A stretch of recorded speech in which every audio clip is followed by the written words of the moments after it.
Mr. Chair, also as a specific item called out is the status of our full funding grant agreement. You all have substantial background in this, so I will just give the highlights.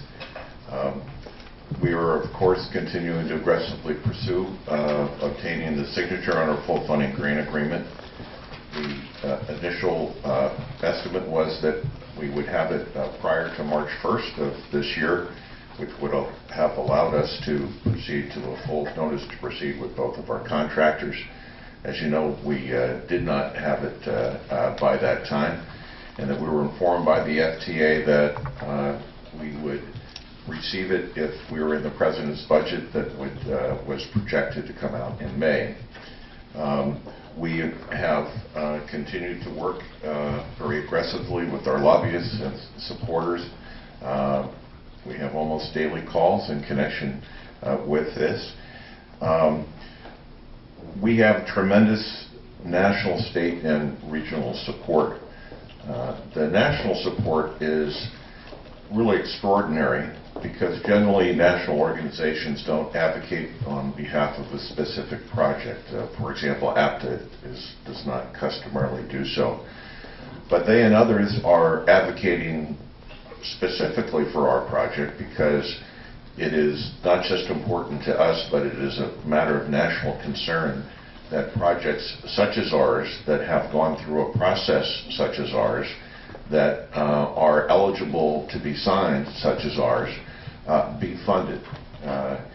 If we did not receive a signature on our full funding grant agreement, we would be the only one in the program's history that had the rating that we had, that went through the multi-year process that we had, that had the FTA recommendations that we have had, and that was literally simply ready for signing, that did not get signed. So our grant is a matter of national concern, and thus we are the beneficiaries of national efforts to support us and also to support those who are in the queue. And there's no one in the queue that's close to the position that we're in. If we are not in the President's budget in May, there is still a possibility we will be in the budget that's ultimately adopted by Congress. It's clear from talking to members of the Senate and the House, as well as staff members, that there's an expectation in Congress that there will be substantial work done on the budget from what is the initial foundation of the budget proposed by the President. The issue for us, however, is timing, because if we have to wait until adoption by Congress of the budget for us to be in it, that means we won't have our ability to have the full funding grant agreement signed until the adoption of the budget. That would clearly be beyond June 30th, which is the date by which we have been able to extend our two contracts to. We are actively considering what we might be able to do if we're not in the budget and we don't know by June 30th what our status will be. We're asked often, what can we do if we don't get the full funding grant agreement? $647 million is a large amount of money to replace. There are no simple or easy solutions for that, but we do have support and involvement from the state, the region, and our local partners with us. And while there's nothing specifically determined as possible, we certainly are considering various concepts. But President Trump said even yesterday that, to quote, he does not want to send $1 billion to New York and find out 5 years later the money was never spent, because we're going to be very strong that it has to be spent on shovels, not on other programs. He also went on to say, if you have a job that can't start within 90 days, we're not going to give you the money for it. Well, as you know, our shovel is in the ground. With the signature on the full funding grant agreement, that shovel can be turned, the dirt can be lifted, and we're ready. So the President doesn't have to wait 90 days. If we can get within the May budget, we'll be up and ready to go. So that's the general status on this. We will, of course, report monthly at each of the meetings, and if there's anything material that we have that would be meaningful to report before the next board meeting, we'll certainly do so. I have some other non-FFGA matters to report on, but if there's any questions. On this specific topic, yeah. Director Yeager. Yeah, if I may, I know that when we approved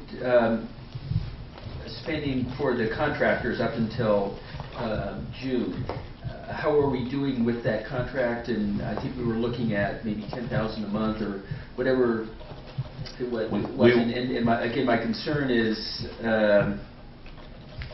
that I think all in all, I'm pessimistic about the federal dollars and just didn't know how much we were spending with the contract. So we had I was authorized to proceed up to a certain amount for each of the contracts through March 1st. We are not exceeding those authorizations through June 30th, but due to the nature of the delay, we had estimated that the cost, though it still would be, ultimately it would impact the budget, but it wouldn't impact the budget through June 30th. Then it would ultimately cost up to $20 million for this delay. We've been in working on that. We've been able to fine-tune that a bit, and so we think that if we are extended through June 30th, it's more likely to be closer to $16 million rather than 20. And we still continue to work on that. But it's still within the authorized amount. And we're kind of working on a plan B in case we need a plan B? Well, there are various plans we're working on. One, I'll call Plan A just aggressively pursuing the full funding grant agreement, pulling out all the stops, and we're certainly doing that, and we are engaging bipartisan support from throughout the country to help us with it, and we've had some success in that. We have the issue of our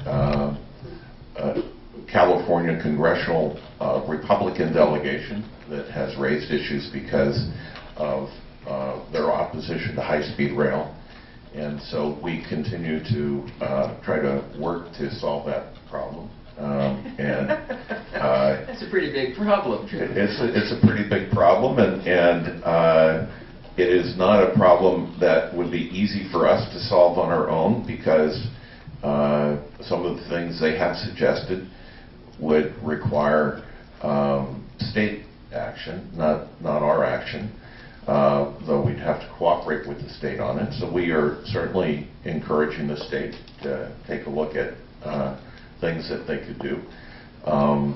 The state is most definitely interested in helping, but the governor on down in the last couple of weeks have been occupied on their transportation bill, and I know at the latest news that was expected to be voted on this afternoon, and so we'll be able to get a little more time and attention from the state once a decision is made. Hopefully tomorrow morning they will be smiling and it'll be easier to talk to them. But we definitely have their attention, really at the governor's level as well, and the Secretary of Transportation in California. So plans beyond that, we are in discussions with the state and our regional and local partners. But $647 million is a big chunk of change. We don't need all of it on day one, but we need a substantial chunk of it. So and under the full funding grant agreement, you don't get it all on day one. In any case, you get it over a period of years, and so we have cash flow projections, and indicate what we would need and by when. But I need to stress that it is, the $647 million full funding grant agreement is the top priority. We are certainly thinking of other things, but... Right, yeah, and as you know, and we all know this, it's our top priority, but as long as it's Congressman McCarthy's top priority not to fund it, there's a clash. And Congressman McCarthy and President Trump are very good friends, and President Trump cares about friendships. And so I don't see him recommending it on his side, and I don't see Congress putting it in as long as Congressman McCarthy doesn't want it in. And so it's just a big issue. And again, I think just as you are, we just have to be very realistic about what's going on and try to figure out if there's other options available to us, as few as those might be. We are not without ideas, both of our own and suggested by others.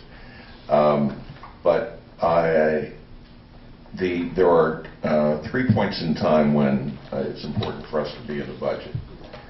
First, and this is really not a budget issue, but there was $73 million that was directed to us by the FTA from prior year's funds, that if we get the FFGA signed, that money becomes available to us without any congressional action.